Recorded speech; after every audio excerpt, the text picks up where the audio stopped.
작년에 처음으로 이제 수익률 3자리 이상을 달성했다고. 반도체 기업 좋죠. 근데 내 피부에 투자하고 좋아지는데 그걸로 돈을 벌 수 있는 것만큼 좋은 게 있을까요?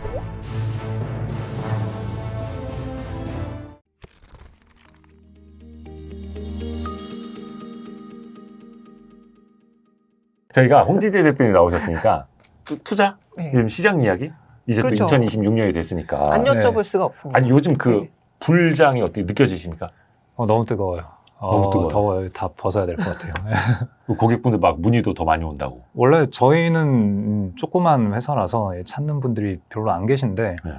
근데 올 초에 또 갑자기 하루 만에 평소보다 훨씬 많은 문의가 막 들어오고, 그러니까 펀드에 가입하려는데 어떻게 하면 되냐, 그런 문의가 막 오셔가지고 이상한데. 불타오릅니다 요즘에. 전 좀 아침에 그런 것 일어날 같아요. 때마다 이 위험 를 줄이는 게 아니고 지금이라도 들어가야 되나 이런 네. 생각이 자꾸 들더라고요. 어, 근데 못 들어가고 있어.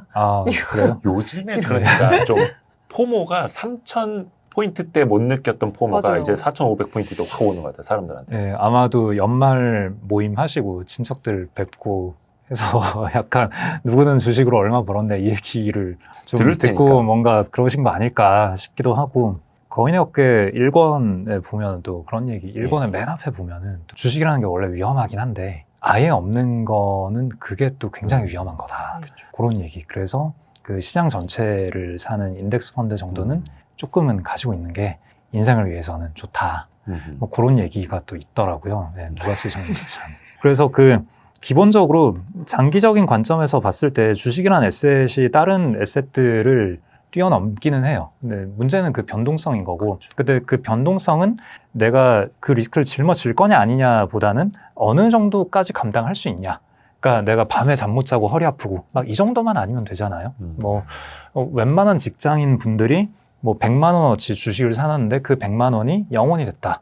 그렇다고 해서 인생에 큰 문제가 생기는 건 아니잖아요. 근데 100만 원을 10년 묵혀놨더니 1000만 원이 됐다. 그럼 좀 기분 좋잖아요. 그럼 물론 그게 또 크지 않을 수는 있는데, 그러면은 이게 너무 작다 싶으면은 또 조금 더 많이. 그럼 약간 어느 정도의 본인이 감당할 수 있는 비율이 존재하거든요. 내 재산의 5%일 수도 있고 10%일 수도 있고 7, 80%일 수도 있고.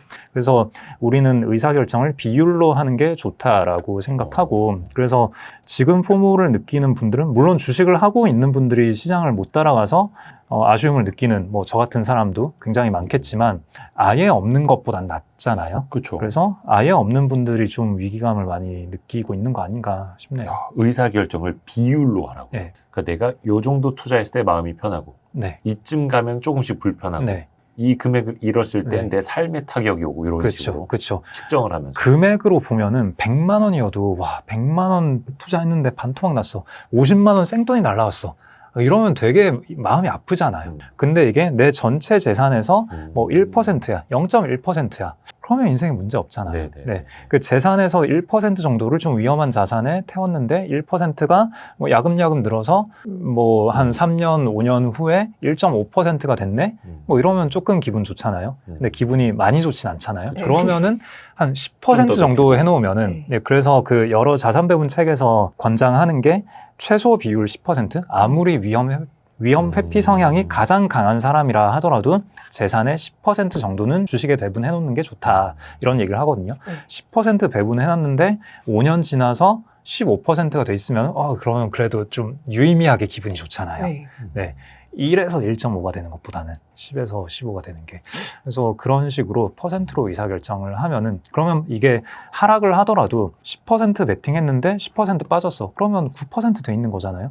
그러면은 또 그렇게 나쁘지가 않아요. 나중에 돈 생기면 1%포인트 더 채워놓고. 그렇죠. 그러면 결국은 이게 결과적으로 되돌아봤을 때 저가 매수가 되는 거거든요.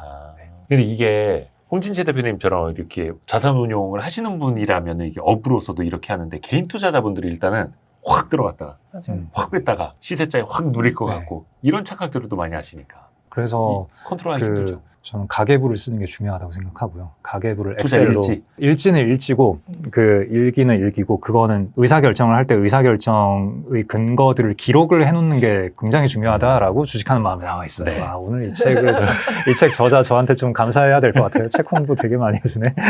아무튼 그 책도 같은 출판사에서 나온 거예요. 네. 아, 다성복스. 네. 그렇군요. 아무튼 그건 그거고 본인의 재산을 사실 엑셀로 관리하는 사람들이 또 그렇게 많지는 않더라고요. 간혹 있으세요. 네. 그래서 엑셀에다가 내 재산이 얼마 있는지를 정리해 놓고 그럼 거기에서 또 유동자산이 얼마이고 비유동자산이 얼마이고 뭐 이런 거를 보고 있으면은 좀 여러 생각이 들거든요.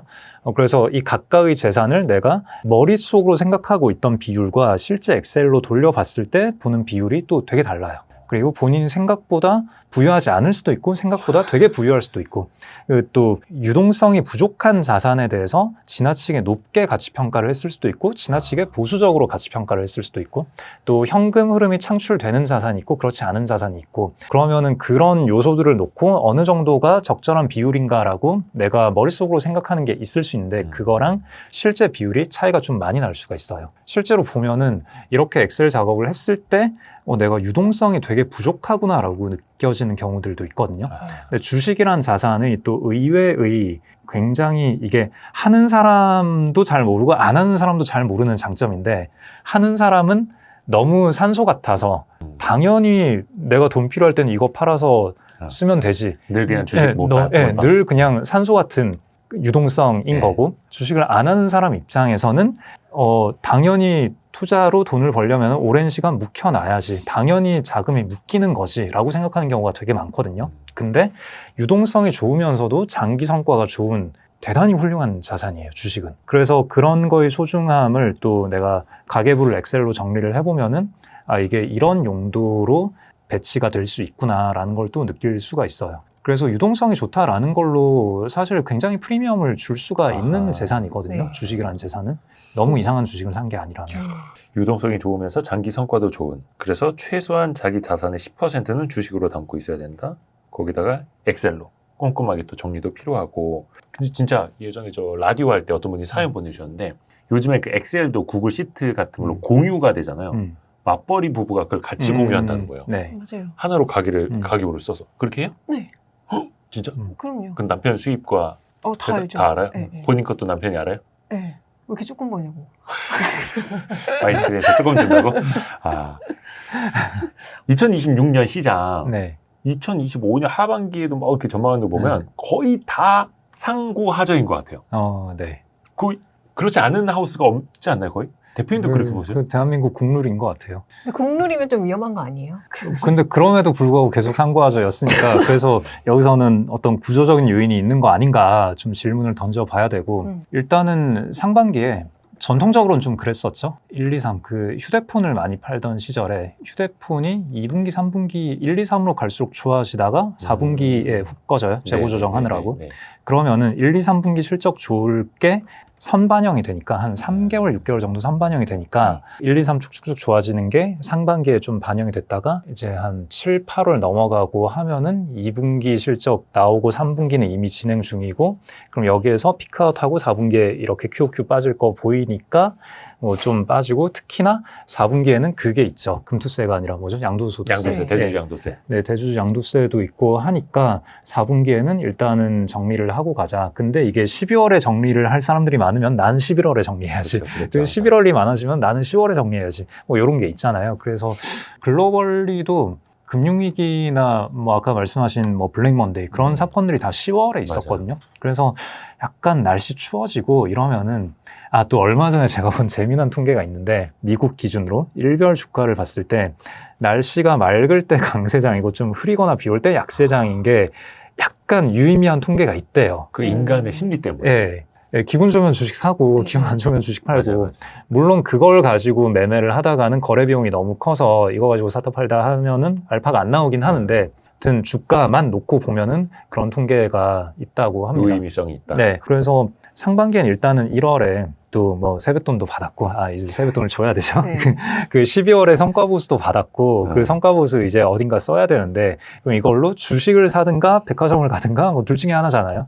그럼 주식을 샀으면은 주가가 오르는 거고, 백화점에 갔으면은 소비를 많이 했으니까 소비 경기가 좋네 이러면서 지표가 좋게 나온단 말이에요. 그게 1월, 2월에 뜨면서 3, 4월에 경기 좋네 이러면서 좋아지는 효과도 있고 하니까 상고하저는 좀 구조적인 게 있긴 있는 것 같다. 국룰에 가까울 정도로. 그러면 역사적으로도 늘 상고하저일 때가 많았어요? 최근 10년 사이엔 많았어요. 그래서 저는 원래 상고하저 이런 패턴 얘기 들으면 그럴 때마다 그런 걸로 돈 못 법니다. 네. 뭐 이런 얘기를 늘상 드리곤 했는데 그 얘기를 한 5년 동안 했는데 그 5년 내내 상고하저였기 때문에 근데 그런 거 있어요. 어. 그 연말까지 시장이 진짜 안 좋잖아요. 네. 그러면 상저하고라고 해요. 당장은 안 좋을 것 맞아요. 같은데 하반기로 가면서 좋아질 것 같다. 또 상황 따라 네. 다르기도 하고. 네.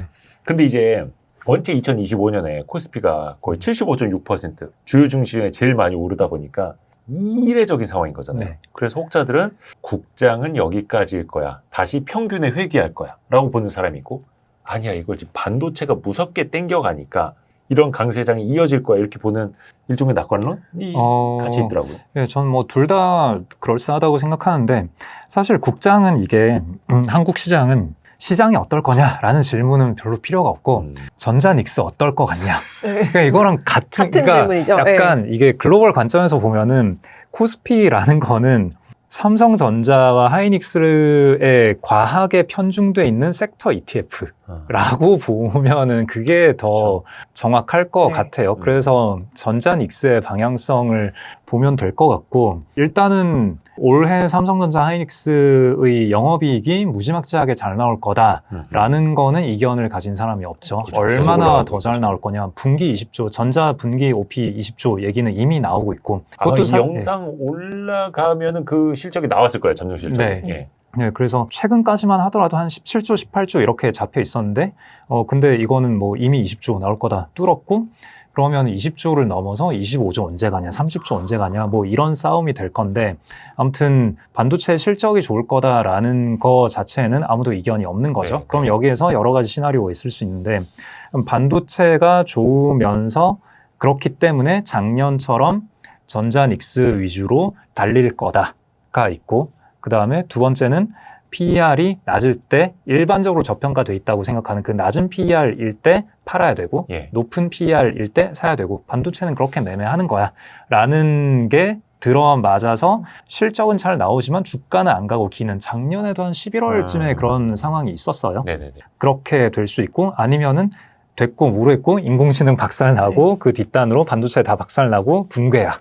뭐 이렇게 세 가지 시나리오가 있는 것 같은데 일단은 세 번째는 제끼고 싶고요. 일단은 저는 그 전방단에서 인공지능은 이거는 수요가 너무너무 많기 때문에 각 회사들, 빅테크들 입장에서는 어떻게든 따라갈 수밖에 없고 많이 질러야만 하는 상황이고 부분적으로 뭐 오픈 AI나 이제 차입을 마이크로소프트도 그렇고 메타도 그렇고 이제는 외부 자금을 활용해서 데이터 센터를 짓고 있기 때문에 변동성은 커졌다라고 생각해요. 작년에 이미 그렇게 되고 있었고 재작년보다는 시장의 리스크가 더 축적이 되어 있다. 네. 그렇지만 그것만으로 붕괴의 트리거다, 버블이다라고 단언할 수는 없다가 그 인공지능 쪽을 보는 제 생각이고 일단 이게 맞다면은 당연히 한국의 반도체는 그 뒷단에서 이익을 되게 많이 벌 거고 그런 멘트들이 조금 리스크가 될 거예요. 엔비디아가 칩셋을 팔면서 혹은 데이터 센터 이제 엔비디아는 그 데이터 센터 플랫폼 자체를 팔잖아요. 그런 걸 팔면서 HBM 혹은 D램의 가격이 올라서 우리가 마진이 훼손될 수 있다. 그런 멘트가 아마 엔비디아 실적 발표에서 나오면은 그때부터는 조심해야 된다라고 생각해요. 지금은 HBM 아무리 비싸게 줘도 우리 판가 대비해서는 매우 미미하다. 그리고 지금 젠슨왕 키노트 등을 보면은 그런 데이터가 계속 나오거든요. 추론을 하는데 토큰당 코스트가 얼마나 빠르게 줄어들고 있느냐. 그게 로그 단위로 엄청 빠르게 줄어들고 있거든요. 근데 이게 줄어드는 속도가 조금 멈칫한다. 이 기울기가 이렇게 되어버린다. 그 데이터가 나오고 그리고 동시에 실적 발표에서 D램, 메모리 때문에 마진이 훼손될 수 있다. 요 두 가지가 동시에 나오면 그때부터 저는 위험하다라고 생각하거든요. 그게 뭐냐면은 지금은 사실 HBM이 아무리 올라도 그냥 걔네가 블랙웰 다음에 이제 루빈 칩셋들을 더 비싸게 팔면 되는 거기 때문에 거기다가 그 데이터 센터 플랫폼 자체를 자기네가 만들어서 팔기 때문에 그렇죠. 여기에서 가격이 계속 높아지거든요. 근데 만약에 마진이 훼손된다라는 거는 D램이랑 HBM 가격이 올랐다라는 얘기가 아니라 그건 계속 이미 오르고 있는데 네. 이거를 전방에다가 계속 전가를 하고 있기 때문에 엔비디아는 아무 걱정이 없는 건데 네. 만약에 그런 멘트가 나오는 상황이 됐다라는 거는 고객들이 그러니까 LLM 돌리고 아니면은 뭐 팔란티어가 됐든 그런 실제 서비스를 하는 회사들이 이제는 가격 부담을 느끼고 있다. 본인들이 고객들이 더 이상 그 가격을 용인하지 못한다. 그래서 우리도 이제는 데이터 센터 투자를 줄여야 한다라고 했을 때 엔비디아가 원가 올라간 거를 전방에 전가를 하지 못하고 있다. 라는 뜻이기 때문에 아무튼 그 상황을 봐야 되는 게 그럴 수도 있어요. 조금 전략적인 관점에서 Q를 더 늘리기 위해서 프라이스를 압박을 시키는 걸 수도 있거든요. 전략적인 선택일 수도 있는데 어쨌거나 그 이벤트가 벌어졌을 때 주가는 안 좋게 반응하겠죠. 아, 이제 거품 끝났나 보다. 라고 생각을 할 거고 아무튼 그거는 이제 어쨌거나 펀더멘탈 실제 지표가 변한 거기 때문에 이게 만약에 잘못된 판단이었다 하더라도 되돌아서는 데는 또 한 3개월 정도 짧아도 3개월 정도가 걸릴 거기 때문에 그때부터는 좀 조심을 해야 될 거고 그 이전까지는 일단 반도체 실적은 좋을 거다라는 걸 베이스 시나리오로 가정을 하고 이 좋은 실적을 보고 더 살 거냐 그래도 시클리컬이니까 딴 거 사야지 요 둘 중에 하나일 건데 일단 현재까지 요 며칠의 장세는 좋으니까 더 사자인 것 같고 거기에 있어서는 지금 마이크론도 주가가 엄청 오르고 있잖아요. 네. S&P 500 기업들 중에서 이렇게 시총이 크고 돈을 잘 벌고 성장성이 좋은데도 불구하고 PER이 10배인 회사는 마이크론밖에 없다. 맞아요. 코스트코도 한국에 10몇 배가 많은데. 되고 한국에 좀 한국 빼고 네. 미국. 그래서 코스트코 같은 굉장히 전통적인 주식도 거의 뭐 19배, 20배 이렇게 받고 있는데 예. 그 회사들은 그런 독점적인 입지와 안정성 뭐 이런 걸로 평가받는 거겠죠. 그러면은 마이크론이 이제 전 세계 3개만 남은 D램 회사인 건데, 아니 물론 CXMT 있으니까 조금 애매하긴 하지만, 그쪽은 또 약간 중국스럽게 아예 다른 방향으로 가고 있어가지고, 그러면 이렇게 돈 잘 버는 회사에서 그럼 결국은 이게 작년에도 그 논쟁이 거셌는데 사이클성을 얼마나 인정하냐 아니냐의 이슈인 거고 이게 어느 정도 지속 가능성이 있다라는 인정만 받더라도 15배는 기본적으로 받을 수 있는 거고 그럼 마이크론이 이렇게 올라가면은 전자 닉스도 안 올라가면 안 되잖아요. 네. 그렇기 때문에 이제 글로벌 투자자들 입장에서 마이크론 되게 싸네 라는 시각이 지속되는 동안은 전자 닉스는 계속 따라가는. 그게 어쩐 지표가 될 수도 있는 거네요. 마이크론이 쭉 올라간다는. 네, 보통 네. 많이들 보는 지표라서. 마이크론 네. 요즘 하루에 10%씩 올라요. 네. 그래서 전날 마이크론 이렇게 뛰었는데 어. 그러면은 글로벌 투자자들은 이 두 개 가지고 그 롱숏 하는 투자자들도 많이 있을 거거든요. 그러면 갭이 이렇게 벌어졌네? 그러면은 전자 사고 마이크론 공매도 해야지. 이렇게 하는 데도 있고 할 거기 때문에 그리고 마이크론을 못 담았으면은 그러면은 약간 우리가 느끼기에는 전자 닉스가 탑티어인데 마이크론이 좀 세컨티어고 그렇지만 세계 외국인 투자자들 입장에서 보기에는 마이크론이 더 접근하기 쉽잖아요. 그러면은 마이크론 못 샀으면 전자 닉스라도 사야지 아니면은 뭐 코스피 인덱스라도 사야지 이런 식의 의사결정들을 할 거기 때문에 그래서 외국인 자금들이 마이크론 보고 계속 들어오면은 그렇게 해서 전자 닉스가 올라가 버리면은 한국의 기관 투자자들은 이거는 작년 내내 이랬어요. 전자 닉스가 달리면은 언더퍼폼을 할 수밖에 없거든요. 그쵸. 저희 회사도 당연히 마찬가지고 언더퍼폼을 하게 되면 그 압박을 느끼기 때문에 그러면 다른 걸 팔고 전닉을 따라갈 수밖에 없는데 그러면 그 다른 주식들은 좋은 주식일까요? 나쁜 주식일까요? 좋은 주식일 거잖아요. 좋은 주식도 팔아야죠. 네, 좋다고 생각하니까 담고 있었을 건데 이미 현금은 다 썼고 그러면은 안 좋은 주식 먼저 팔 거잖아요. 맞아요. 먼저 팔고 지금 좋은 주식만 남아있는데 얘네라도 팔아서 전닉을 쫓아가야겠다 하니까 좋은 주식들이 주가가 툭툭 빠지면서 전자 닉스가 올라가는 거죠. 지금 다 전당포에다 갖다 맡기고 있는 거예요. 네. 다 좋은 네. 주식까지도. 그래서 이게 작년에도 이미 그렇게 됐었고 그래서 사실 여기에서 이거를 그러면 이 추세를 따라가야 하느냐에 대해서는 뭐 정답은 없는데 어차피 이 상황이 심화가 될수록 좋은 주식들이 저평가되는 정도는 더 심해지는 거잖아요. 그러면은 만약에 본인이 전자 닉스가 있든 아니면 없든 간에 본인이 가지고 있는 주식들이 장기적인 관점에서 얼마나 매력적이냐 그냥 이것만 보면 될 거라고 생각하고 만약에 정말 포모가 와서 못 살겠다 잠이 안 온다라는 생각이 들면은 그럼 또 지금까지 쭉 드린 말씀과 마찬가지로 비율 그냥 조금이라도 담아 놓으면은 그러면은 전익 올랐을 때 기분이 조금은 좋거든요. 그죠. 어차피 뭐 시장 대비 오늘 내가 뭐 시장이 1% 오르는데 나는 80bp밖에 못 올랐네, 20bp 언더였어, 이렇게 개인 투자자분들이 생각하진 않잖아요. 그렇기 때문에 적당히 밤에 잠이 올 수준의 비율이라는 게 있거든요. 내 몸이 알아요. 그래서 그렇게 맞춰놓고 만약에 맞췄는데 항상 내가 비중 다 맞춰놓고 나면 빠지거든요. 그래서 내가 전자닉스 다 맞춰놓고 나면 주가 빠질 건데 빠지면 뭐 그럼 내가 좋은 주식 들고 있었으면 걔네가 또 올라갈 거니까 그러면 뭐 그쵸. 문제가 있냐. 그게 포트폴리오죠. 네. 조지 소로스라면 네. 현재 국장에서 어떤 의사결정을 했을까요? 100억 달러를 차입해서 닉스를 사서 공매도 세력을 죽여버린다?